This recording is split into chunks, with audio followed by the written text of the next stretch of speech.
نحمده ونصلي على رسوله الكريم اما بعد فقد قال الله تبارك وتعالى كما ورد في آخر سورة الحج اعوذ بالله من الشيطان الرجيم بسم الله الرحمن الرحيم يا أيها الناس ضرب مثل فاستمعوا له ان الذين تدعون من دون الله لن يخلقوا ذبابا ولو اجتمعوا له وَإِن يَسْلُبْهُمُ الذُّبَابُ شَيْئًا لَا يَسْتَنقِذُوهُ مِنْهُ ضَعُفَ الطَّالِبُ وَالْمَطْلُوبُ صدق اللہ العظیم۔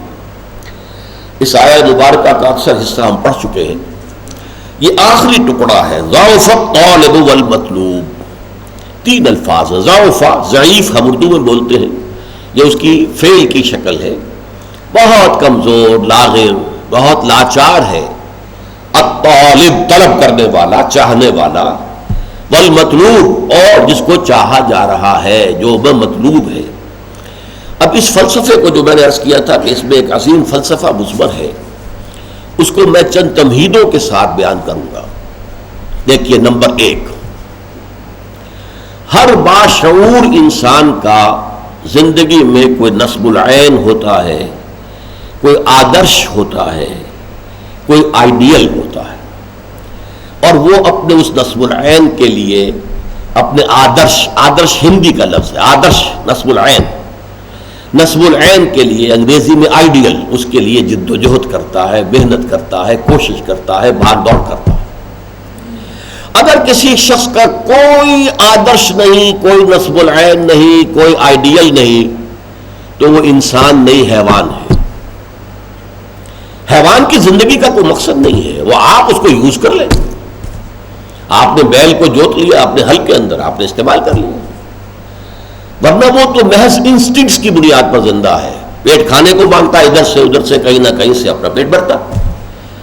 سیکس ہے اس کے اندر، پروکریشن کے لیے، نسل کو جاری رکھنے کے لیے وہ پورے کر لیتا ہے۔ اور ہم اکثر حیوانات ہیں جو کوئی نہ کوئی گھروندا بناتے ہیں، کوئی بھٹ ہے، کوئی پرندے ہیں تو گھونسلہ بناتے ہیں۔ یہ ان انسٹنکٹس کی بنیاد پر حیوان جی رہے ہیں، ان کا اپنا کوئی مقصد نہیں ہے۔ تو جو انسان اس سطح پر زندگی گزار رہا ہے وہ حیوان ہے۔ قرآن مجید نے ایک سے زائد مقامات پر کہا ہے اولئک کالانعام بل ھم اضل، یہ لوگ تو چوپایوں کے مانند ہیں بلکہ ان سے بھی گئے گزرے ہیں۔ اچھا، میں نے عرض کیا کہ انسان وہی شمار ہوگا انسانوں میں انسان، حقیقتاً انسان جس کی زندگی میں کوئی نہ کوئی مقصد ہے، اس کے لیے بھاگ دوڑ کر رہا ہے، اس کے لیے محنت کر رہا ہے، مشقت کر رہا ہے، راتوں کو جاگ رہا ہے، اپنی قربانیاں دے رہا ہے، یہ سارے کام کر رہا ہے کسی آدرش کے لیے، کسی نصب العین کے لیے، کسی آئیڈیل کے لیے۔ اب نمبر دو بات سنیے، آئیڈیل گھٹیا بھی ہو سکتا ہے، بڑھیا بھی ہو سکتا ہے، ادنا بھی ہو سکتا ہے، اعلیٰ بھی ہو سکتا ہے، نیچے کا بھی ہو سکتا ہے، اوپر کا بھی ہو سکتا ہے۔ مثلا سب سے گھٹیا آئیڈیل کیا ہے؟ اپنی ذات، اپنا مفاد، اپنا علو، گویا کہ اس کا آئیڈیل اپنی ذات ہے۔ ذات کے لیے زیادہ سے زیادہ دولت، ذات کے لیے زیادہ سے زیادہ عزت، ذات کے لیے زیادہ اقتدار، یہ حاصل کرنا، یہ بھی ایک مقصد ہے، یہ بھی ایک نصب العین ہے۔ یہ گویا کہ انسان اپنی شخصیت کے گرد گھوم رہا ہے، شخصیت کے گرد گھوم رہا ہے۔ نتیجہ کیا نکلے گا؟ یہ انسان کیا ہوگا؟ جھوٹا ہوگا، دغاباز ہوگا، دھوکہ دے گا، بائی ہوک اور بائی کروک یہ چیزیں حاصل کرنے کی کوشش کرے گا۔ مقصد ہے دنیا میں سربلندی، جیسے کہ سورہ قصص کے آخر میں کہا گیا لا یریدون علوا فی الارض ولا فسادا، یہ زمین میں بلندی حاصل کرنا، اس سے تو فساد پیدا ہوتا ہے۔ وہ کیوں اونچا ہے، میں کیوں نہ اونچا ہو جاؤں؟ تو اپنی حریم ذات ہی کے گرد جو ہے وہ چکر لگا رہا ہے۔ تو ظاہر بات ہے کہ جو اس آئیڈیل پر ہے وہ اخلاقی اعتبار سے انتہائی گھٹیا ہوگا، اس لیے کہ قرآن کہتا ہے ان النفس لامارۃ بالسوء، نفس جو ہے وہ تو برائی ہی کا حکم دیتا ہے۔ دولت مطلوب بن گئی، مقصود بن گئی، تو بائی حق اور بائی کروک، بائی حلال اور بائی حرام، بائی جائز اور بائی ناجائز، اس لیے کہ مقصود ہے۔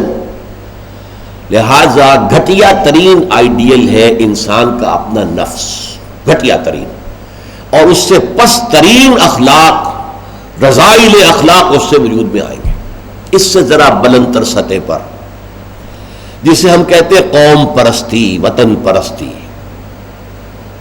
If a person is a really nationalist person، اب نیشن آج کل تو آپ کو معلوم ہے نیشن سٹیٹس کا تصور ہے، وطن بھی نیشن کی اور بنیاد پر بنتا ہے.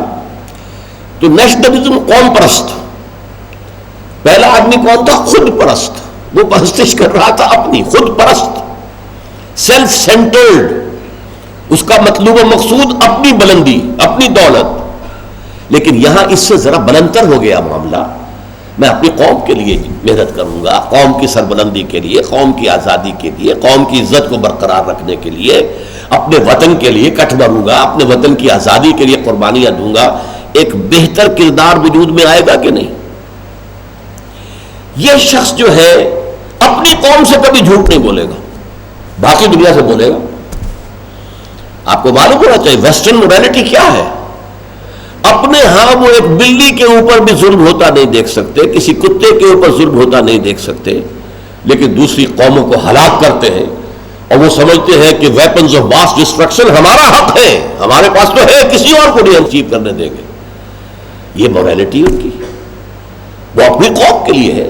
کوئی جھوٹ نہیں بولے گا، دھوکہ نہیں دے گا، غداری نہیں کرے گا، اپنی قوم اپنے وطن سے سچے ہیں. لیکن اس کے بعد نہ ان کی محبت ہے. وہ اپنے ہاں تو کہیں گے لو دائی نیبر ایز دائی سیلف، لیکن بقیہ قوموں کے ساتھ ان سے بڑا ظالم کوئی نہیں. انٹرنیشنل لیول پر آ کر ان سے بڑا جھوٹا، ان سے زیادہ فریبی، ان سے زیادہ دغاباز، ان سے زیادہ دھوکے دینے والا کوئی نہیں. لیکن پھر بھی کم سے کم اس شخص سے تو بہتر ہوا جو شخص اپنی ذات ہی کے اوپر سینٹرڈ ہے، خود پرست ہے، نفس پرست ہے. اس سے یقیناً ایک بلند تر آئیڈیل ہے وطن پرستی، قوم پرستی. یہ قوم پرستی اگر ہے تو ایسا تو نہیں ہوگا کہ قوم کے لیے ہتھیار خریدنے گئے تھے تو زبردست رشوت لے کر گھٹیا ہتھیار خرید لیا. یہ نہیں کرے گا وہ کبھی. ہمارے ہاں یہ بھی ہوتا ہے، اس لیے کہ ہمارے ہاں قوم پرستی ہے ہی نہیں، وطن پرستی ہے ہی نہیں. اس حوالے سے اب حالانکہ آپ کو معلوم ہے کہ ہتھیار جو ہے زندگی اور موت کا مسئلہ ہے. جب جنگ ہو رہی ہے اور کریٹ کھولا گیا، معلوم ہوا یہ تو استعمال کے قابل ہی نہیں ہے یہ ہتھیار جو ہے. کیا ہوگا اس وقت؟ عین موقع پر محاذ میں وہ کھولا گیا ہے باکس، اور معلوم ہوا کہ یہاں تو کچھ اور رکھا ہوا. لیکن لوگ ہیں جو رشوتوں کے لیے، کک بیکس کے لیے، جو بھی ان کے کمیشنز ہیں، وہ گھٹیا مال لیتے ہیں، دومی مال جسے آپ کہتے ہیں. تو وطن پرستی یا قوم پرستی ایک نسبتاً ہائر آئیڈیل ہے. اس سے اوپر ایک اور ہے. یہ جو حضرات تھوڑا بہت بھی فلسفے سے شغف رکھتے ہیں ان کو معلوم ہے ہیومنزم، انسان دوستی. یہ جیسے ٹالسٹائے تھا، بہت بڑا ادیب تھا روس کا، وہ ہیومنزم کا قائل تھا. انسان سے دوستی ہونی چاہیے، انسان محبوب ہونا چاہیے، تمام انسان سے محبت کریں. ہیومن بینگ ایز ہیومنس، چھوڑ دیں کہ وہ ہمارے ملک کا رہنے والا ہے یا نہیں ہے، ہیومن بینگ ہے. بھول جائے اس کو کہ وہ ہماری قوم سے اور نسل سے ہے یا نہیں. ہیومن بینگ، ہیومنزم، یہ ہائیسٹ فلسفی ہے. لیکن آپ جو سوچ لیجئے کہ اول تو یہ کہ اس تک پہنچنا بڑا مشکل، اپنی قومیتوں کے حدود سے، وطنیتوں کے حدود سے، اپنے ذاتی مقاصد اور ذاتی جو بھی مفادات ہیں ان سے بلندتر ہو کر واقعتاً ہیومنسٹ ہونا آسان کام نہیں ہے. لیکن ہیومنسٹ جو ہے اس کے اندر بھی انسان کی محبت تو آ جائے گی، انسان مطلوب ہو جائے گا اس کا، اور اس اعتبار سے وہ قوم پرست اور وطن پرست سے برتر ایک شخصیت ہوگی. لیکن باقی کائنات، حیوانات، اس کے لیے تو کوئی محبت اس کے اندر نہیں ہوگی، اس کے لیے کوئی شفقت نہیں ہوگی. ہیومن بینگز کے لیے اس سے اوپر ایک اور ہے، اور وہ ہے کسی نظریے پر انسان کی نگاہ جم جائے. نظریہ کہ انسان کی فلاح کمیونزم میں ہے، ظلم کا خاتمہ کمیونزم میں ہوگا، لہذا اس کمیونزم کے لیے، اس کو فروغ کے لیے، اس کو عام کرنے کے لیے، اس کے پھیلانے کے لیے، لوگوں کو قائل کرنے کے لیے تن من دھن لگا رہے ہیں. پھر جن لوگوں نے مان لیا ہے انہیں آرگنائز کر رہے ہیں، سیلز بن رہے ہیں. پھر ایک جدوجہد ہو رہی ہے، کشمکش ہو رہی ہے، زہر کے خلاف جدوجہد ہو رہی ہے، جانے دے رہے ہیں، فائرنگ اسکواڈز کے سامنے کھڑے ہو کر سینہ کھول کر گولیاں کھا رہے ہیں. یہ سب کیا ہے؟ ایک ایک تصور کے حسن مبہم پر ساری ہستی لٹائی جاتی ہے. ایک تصور ہے، ایک آئیڈیل ہے. کمیونزم جو ہے ایک آئیڈیل ہے، ایک آئیڈیالوجی ہے. اس آئیڈیالوجی کو اپنا آئیڈیل بنا کر اور پھر جہد اور محنت اور قربانیاں اور اثار سب کچھ. اب ایک ہی چھلانگ ہے، خدا پرستی، ہائیسٹ آئیڈیل. یہ ہے جس کو کہ علامہ اقبال نے کہا ہے، در دشت جنون من جبریل زبو سید یزداد کمن داور اے ہمت مردانہ، اے ہمت مردانہ کمن ڈالو اللہ پر. یہ اصل میں تشبیہ سمجھیے، آپ ایک اونچی فصیل پہ چڑھنا چاہتے ہیں. کمند ہوتی تھی پچھلے زمانے میں، اب کمند کو پہلے پھینکنا پڑتا ہے. آپ کا زور بازو ہونا چاہیے نا، جب تو آپ پھینکے کہ اونچا جا کر لگ جائے وہاں پر. جتنی اونچی کمند ہوگی اتنا اونچا آپ چڑھ سکیں گے، اس سے آگے تو نہیں جا سکتے. کمندی کہیں درمیان میں اٹک گئی ہے تو درمیان میں آپ بھی اٹکے رہ جائیں گے. ٹاپ پر تو آپ نہیں جا سکتے جب تک کہ وہ کمند جو ہے ٹاپ پر نہ لگے جا کر. تو یوں سمجھیے کہ پہلے انسان کو اپنے ذہن سے، اپنے فکر سے، اپنی سوچ سے اپنا آئیڈیل معین کرنا ہوتا ہے. Who is my ideal؟ میرا نفس؟ نو. میرا وطن، میری قوم؟ نو. Human beings? نو. اللہ. He is my ideal. اس کی محبت، اس کے ساتھ خلوص و اخلاص، اس کے لیے جد و جہد. اب آپ دیکھیے کمیونسٹ کے لیے محبت ہوگی، مزدور کے لیے محبت ہوگی اس کے اندر، سرمایہ دار کے لیے نہیں ہوگی. سرمایہ دار تو دشمن ہے، اس کا تو پیٹ بھاریں گے ہم. لہذا وہ محبت اس کی پوری یونیورسل نہیں ہو سکتی. اللہ کو جس نے آئیڈیل بنا لیا، اللہ منزل ماں کبریاست، میری منزل، میرا آئیڈیل، میرا مقصود، میرا مطلوب، میرا محبوب حقیقی اللہ ہے. یہ ہے ہائیسٹ آئیڈیل. اور جو شخص اللہ کو اپنا آئیڈیل بنا لے، اپنا مقصود بنا لے، اپنا مطلوب بنا لے، اپنا محبوب بنا لے، وہ در حقیقت بلند ترین کردار ہوگا. اور اس کی مکمل مثال محمد الرسول اللہ صلی اللہ علیہ وسلم کی شخصیت ہے. محبوب حقیقی اللہ کے سوا کوئی نہ رہے. نصب العین وہی ہوتا ہے جہاں پہ نگاہ جمی ہوئی ہے. اگرچہ اس کے لیے جو محنت کر رہے ہیں وقتی طور پر آپ کا کوئی اور ہدف ہو سکتا ہے. جیسے ہم کہتے ہیں کہ اصل نصب العین تھا اسلام کو دنیا میں غالب کرنے کی جد و جہد، اس کے لیے پہلا نصب العین بن گیا پاکستان کا اصول. یہ دوسری بات ہے کہ ہم پاکستان کو حاصل کرنے کے بعد بھول گئے کہ کس لیے ہم نے حاصل کیا تھا، اور اسی لیے ذلیل و خوار ہے. انڈیا کے مقابلے میں سر اٹھا کر کھڑے ہونا ہمارے لیے ممکن نہیں ہے، سوائے اس کے کہ ایٹمک ڈیٹرنٹ جو ہے اس کا سہارا لیا ہوا ہے. اور اگر خدا نہ خواستہ میرے نزدیک تو تقدیر مبرم ہے، امریکہ نے یہ آپ سے چھین کر لینا ہے، پھر کیا رہ جائے گی پوزیشن. اس حوالے سے سمجھیے. اسی لیے علامہ اقبال نے دیکھیے کہ وطن کو بھی خدا قرار دیا ہے. وطن پرستی، نفس پرستی، وطن پرستی، قوم پرستی، انسانیت پرستی، نظریہ پرستی اور خدا پرستی. یہ ٹاپ پر ہے. منزل ماں کبریاست، در دشت جنون من جبریل زبوں سیدے یزداد کمن داور اے ہمت مردانہ. اپنے کمند اتنی اونچی ڈالو کہ اللہ کی ذات پر جائے، پھر اللہ کی ذات، پھر اس کمند کے ذریعے سے سیر اللہ، تقرب اللہ، رفتہ رفتہ اللہ سے قریب تر ہوتے چلے جاؤ. جیسے کہ آپ کو معلوم ہے، اگرچہ وہ آیت سجدہ ہے، جا کر ایک سجدہ کر لیجئے گا، جو سورۃ العلق جو ہے وہ ختم ہوتی ہے فَاسْجُدْ وَاقْتَرِبْ، بس سجدہ کرو اور قریب ہو جاؤ. یہ سجدہ کرنا اللہ سے قرب کا ذریعہ ہے. وَاقْتَرِبْ، قریب ہو جاؤ. اس لیے حضور نے فرمایا ہے ان اقرب ما یکون العبد الی اللہ فی السجود. انسان جو اپنے رب سے قریب ترین ہوتا ہے وہ سجدے کی حالت میں ہوتا ہے. اپنی انا ختم کر دی، اپنی انا مٹی میں ملا دی، پیشانی اللہ کے سامنے خاک پر رکھ دی. بس یہ گویا کہ جو یہ انا ہی جو ہے ہماری، یہی تو ہے در حقیقت جو ہمارے درمیان اور اللہ کے درمیان حائل ہے. اس انانیت کا امکان ختم ہوا تو پھر اللہ کے ساتھ ہمارا بہت قرب ہے. یہ ہے ضعف الطالب والمطلوب. گھٹیا آدرش ہوگا تو گھٹیا ہی شخصیت وجود میں آئے گی. اگر اعلیٰ آدرش ہوگا تو بلندتر شخصیت وجود میں آئے گی. آدرش، نصب العین، مقصود، مطلوب، محبوب حقیقی اپنا نصب بھی ہو سکتا ہے، اپنی ذات بھی ہو سکتا ہے۔ اپنے ہی حسن کا دیوانہ بنا پھرتا ہو، اپنی ہی حریم ذات کا جو ہے طواف ہو رہا ہے، اس سے اوپر ہے ہی نہیں، نگاہ ہی نہیں۔ اس سے ذرا اوپر ہوئے وطن پرست، قوم پرست، اس سے ذرا اوپر ہوئے انسان پرست، انسان دوست، اس سے ذرا اوپر ہوئے ایک نظریہ، تصور، ایک تصور کے حسن مبہم پر کیسے ہستی لٹائی جاتی ہے، زندگی ترک آرزو کے بعد کیسے سانسوں میں ڈھالی جاتی ہے۔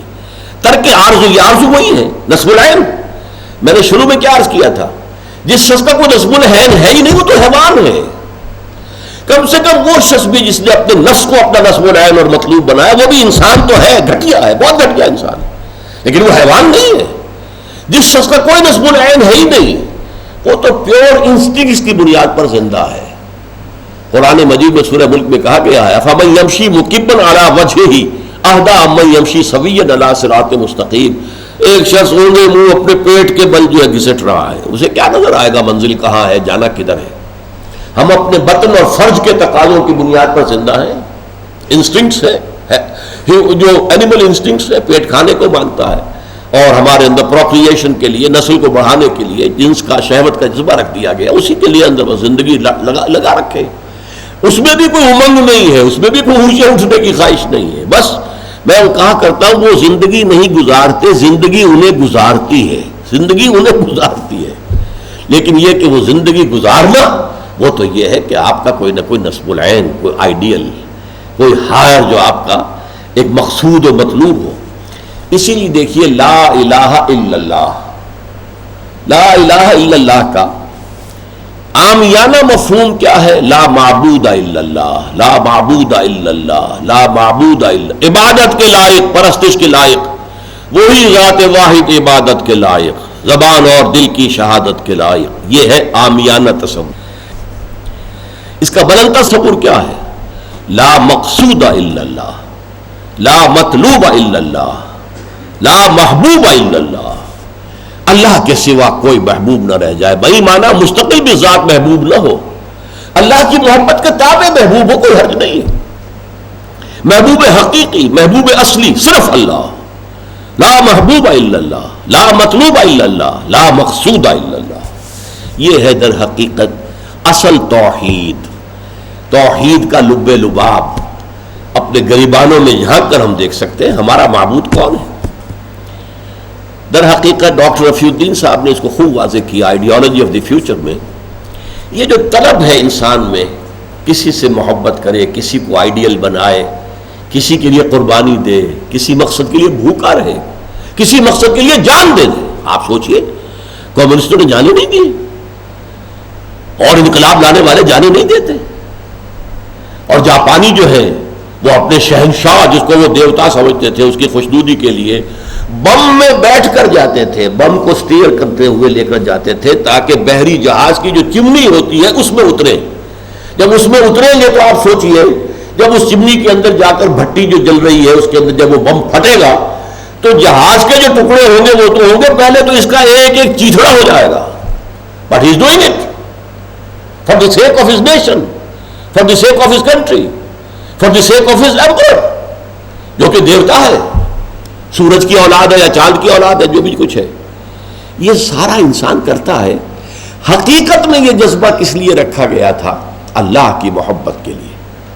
میں نے بارہا عرض کیا آپ سے کہ انسان کی روح کے اندر یہ جو اللہ نے اپنی روح میں سے ہمارے اندر پھونکا ہے وَنَفَخْتُ فِيهِ مِن رُوحِي، اس میں اللہ کی معرفت بھی موجود ہے، ڈورمنٹ، سوئی ہوئی۔ اللہ کی محبت بھی موجود ہے، وہ بھی ڈورمنٹ ہے، سوئی ہوئی۔ یہ جذبہ جو ہے در حقیقت تو تھا کہ اللہ کو اپنا محبوب اور مطلوب اور مقصود بنا لو، لیکن ہمارا جو یہ حیوانی وجود ہے اس کو کنٹرول کرتا ہے ہمارا دماغ۔ یہ دماغ اگر اللہ تک نہیں پہنچ پایا، کہیں درمیان میں اٹک گیا ہے، مثلا سورج پر اٹک گیا، سورج ہی کی حرارت سے ہماری فصلیں پکتی ہیں، سورج کی حرارت سے ہوائیں چلتی ہیں، سورج کی حرارت سے سمندر سے پانی اوپر جاتا ہے، پھر وہ برستا ہے، یہ سورج ہی ہے۔ ہاتھ جوڑ دو اس کے سامنے، دنڈوت کرو اس کے سامنے، آپ کو معلوم ہے کہ سب سے زیادہ پرستش دنیا میں جو کی گئی ہے وہ سورج کی گئی، اور یہ حقیقت انہوں نے جان لی تھی کہ یہ جو حیات ارضی ہے، حیات ارضی، اس کا وجود اور اس کی سسٹیننس سورج کے اوپر مبنی ہے سارا وجود۔ یہ جو آپ جلاتے ہیں، لکڑی جلا کر آپ نے آگ بنا لی، یہ کہاں سے آئی انرجی اس کے اندر؟ یہ سولر انرجی ہے، سولر انرجی ہے جو فوٹو سنتھسس کے ذریعے سے اس کے پتوں کے اندر جو فیکٹری لگی ہوئی ہے وہ اس انرجی کو کنورٹ کرتا ہے، اس سے وہ لکڑی بنتی ہے، وہ لکڑی سٹور ہے اس انرجی کا، اسے جلاتے ہیں انرجی نکال لیتے۔ یہ سارا معاملہ سورج پر۔ لہذا جیسے حضرت ابراہیم کی بات آتی ہے سورہ نام میں، انہوں نے اپنی قوم کے اوپر حجت قائم کرنے کے لیے، کیونکہ وہ ستارہ پرست بھی تھے، شاہ پرست بھی تھے، بت پرست بھی تھے، تو ستارہ پرستی کی جو ہے بے بنیاد ہونا، ان کا اچھا یہ ستارہ یہ بڑا روشن ہے، بہت روشن ہے، شاید یہ میرا رب ہے۔ جب وہ ڈوب گیا، انی لا احب العافلین، یہ تو ڈوب گیا، ختم ہو گیا، اس کا وجود جو ہے مستقل نہیں ہے۔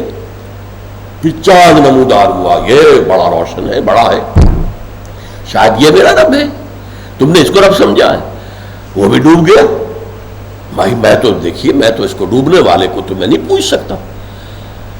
سورج بناؤ، یہ بہت بڑا ہے، آگا اکبر، یہ تو سب سے بڑا ہے، بہت روشن ہے، شاید یہ ہے۔ فلما افلت، جب وہ بھی غروب ہو گیا، پھر کیا کہا؟ انی وجہت وجہی للذی فطر السماوات والارض حنیفا، میں نے ان سباب کو چھوڑ دیا، ریجیکٹ کر دیا، میں نے تو اپنی توجہ کو، اپنے چہرے کو مرکوز کر لیا اس ذات پر جس نے ان سب کو پیدا کیا۔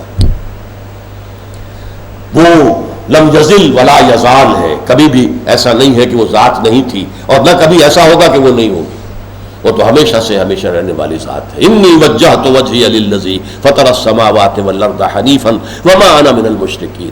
اب اگر کمند جو ہے عقل کی کمند، عقل جو ہے اپنا آئیڈیل مقرر کرتی ہے، یہ ہمارا فکر ہے، یہ ہماری سوچ ہے جو اپنا مقصد معین کرتی ہے۔ میرا مقصد میری ذات ہے، ظاہر بات ہے اسی کے مطابق آپ کی کمند یہیں اٹک کر رہ گئی ہے تو یہیں تک چڑھیں گے آپ، اس سے آگے کہاں جائیں گے؟ ہاں اگر آپ کی کمند وطن پر لگ گئی، اب وطن معبود ہو گیا، آپ نے اللہ کی جگہ وطن کو رکھ لیا ہے۔ اب پہلے شخص نے اللہ کی جگہ نفس کو رکھا ہے۔ افرأیت من اتخذ الہہ ہواہ، کیا تم نے دیکھا اس شخص کو جس نے اپنا معبود اپنی خواہش نفس کو بنا لیا ہے؟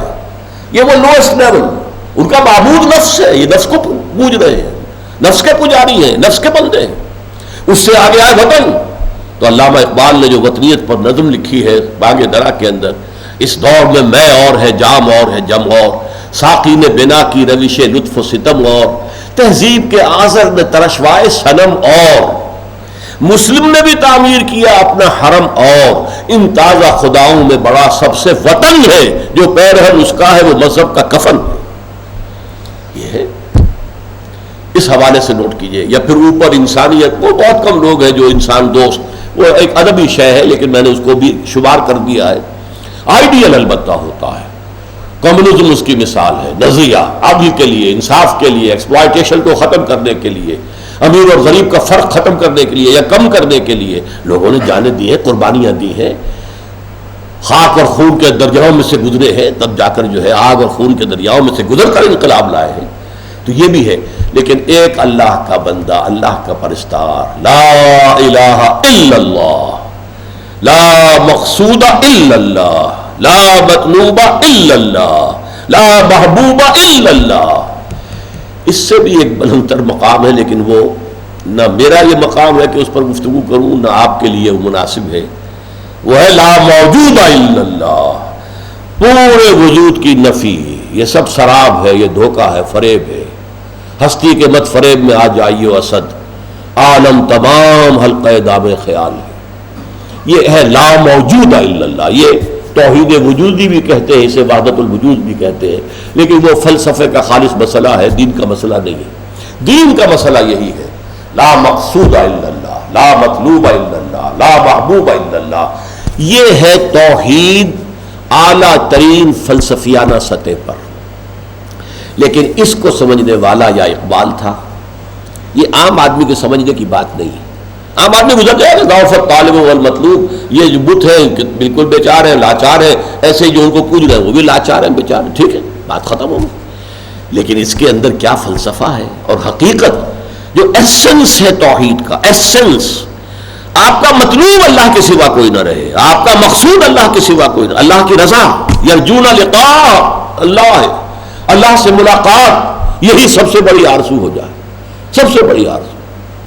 من کان یرجو لقاء اللہ فإن اجل اللہ لآت، جو کوئی بھی اللہ سے ملاقات کا امیدوار ہے مطمئن رہے، وہ وقت آ کر رہے گا، تمہاری رب سے ملاقات ہوگی۔ ملاقوہ، وہ سب کے سب اللہ کے ساتھ ملاقات کریں، یہ محبت اللہ کی، جس کے لیے فرمایا ایک حدیث میں، جو 7 قسم کے انسان ہیں جن کو اللہ قیامت کے دن خاص اپنے عرش کے سائے تلے جگہ دے گا، ان میں سے ایک وہ بھی ہے رجل ذکر اللہ خالیا ففاضت عیناہ، تخلیے میں، علیحدگی میں، خاموشی سے جب وہ بیٹھا ہوا تھا، اس نے اللہ کو یاد کیا، اور اللہ کی محبت اور اللہ کی خشیت سے اس کی آنکھوں سے آنسو بہہ نکلے۔ یہ اللہ کا ہجر ہے، یہ جو زندگی ہے یہ اللہ سے ہمارے ایک ہجر کا ذریعہ، پردہ پڑا ہوا ہے ہمارے اور رب کے درمیان، غیب کا پردہ پڑا ہوا ہے۔ اسی لیے آپ نے دیکھا حضور پر کہ جو کیفیت تھی، اللہم فی الرفیق الاعلی، بس اب مجھے اس دنیا سے کوئی غرض نہیں ہے، رفیق اعلیٰ اللہ تعالی، اللہم فی الرفیق الاعلی۔ اب تو بس یہ جو بھی، حالانکہ حضور کے لیے تو اس دنیاوی زندگی میں بھی حضوری ہی حضوری تھی۔ آپ فرماتے ہیں ابھی تو عند ربی، میں رات گزارتا ہوں اپنے رب کے پاس، وہ یطعمنی ویسقین، وہ مجھے کھانا کھلاتا پلاتا ہے۔ اس لیے کہ جب آپ روزے رکھتے تھے، 2 دن کا روزہ، 3 دن کا روزہ، کہ شام کو افطار نہیں کیا، بلکہ وہی روزہ رات میں بھی چل رہا ہے، پھر اگلے دن شروع ہو گیا وہ روزہ چل رہا ہے 2 دن 3 دن، جس کو صوم وصال کہتے ہیں۔ صحابہ کو آپ نے سختی سے روک دیا، مت، ہرگز نہیں۔ جب انہوں نے کہا حضور آپ کرتے ہیں، آپ ہمیں کیوں روک رہے ہیں؟ فرمایا ایکم مثلی، تم میں سے کون ہے مجھ جیسا؟ ابھی تو عند ربی، میں تو اپنے رب کے پاس رات گزارتا ہوں، وہ یطعمنی ویسقین، وہ مجھے کھانا کھلاتا ہے پلاتا ہے۔ اب وہ کیا کھانا ہے کیا پلانا ہے وہ اللہ جانے، اس کا رسول جانے، ہم تو اس کا تصور نہیں کر سکتے۔ تو یہ معاملہ جو ہے، تو اللہ تعالیٰ کے ساتھ وہ محبت، وہ لگاؤ، وہ تعلق، تو اگرچہ زندگی میں بھی حضور کا، تو حضور کے اور اللہ کے درمیان کوئی حجاب نہیں تھا، جیسے حجاب ہمارے ویسا تو نہیں تھا نا، جو بھی باریک سا پردہ تھا وہ بھی اب گوارا نہیں۔ اللہم فی الرفیق الاعلی، اب تو اللہ تعالیٰ ہی سے بس، جو رفیق ہے، بلند رفیق۔ اسی لیے کہا اقبال نے، نشان مرد مومن باتو گویم جو مر گائے تبسم بر لب اوست۔ مرد مومن کی نشانی یہی ہے کہ جب موت آتا ہے اس کے چہرے پر تبسم ہوتا ہے۔ موت در حقیقت اپنے محبوب سے وصال کا دروازہ ہے، اپنے محبوب سے ملاقات کا دروازہ ہے، لہذا موت کے خوف کا کوئی سوال پیدا نہیں ہوتا۔ جو مر گائے تبسم بر لب اوست۔ تو ایک آیت میں آپ نے دیکھا کہ جو اس دور کا خاص ماحول کا شرک تھا اس کی بھی نفی آ گئی، اور پھر اصول بتا دیا گیا شرک کس کو کہتے ہیں۔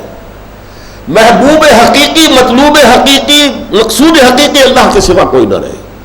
اگر دولت کی محبت اللہ کی محبت پر غالب ہے تو آپ دولت کے پجاری ہیں، اللہ کے پجاری نہیں ہیں۔ نام آپ کا عبد الرحمن ہوگا لیکن آپ عبد الدرہم ہیں، عبد الدینار ہیں، آپ اللہ کے پجاری نہیں ہیں بلکہ آپ در حقیقت دولت کے پجاری ہیں۔ اللہ تعالی ہمیں توحید کی اصل حقیقت سے آشنا اور اس کی لذت سے آشنا ہونے کی توفیق عطا فرمائے۔ بارک اللہ لی ولکم فی القرآن العظیم ونفعنی وإیاکم بالآیات والذکر الحکیم۔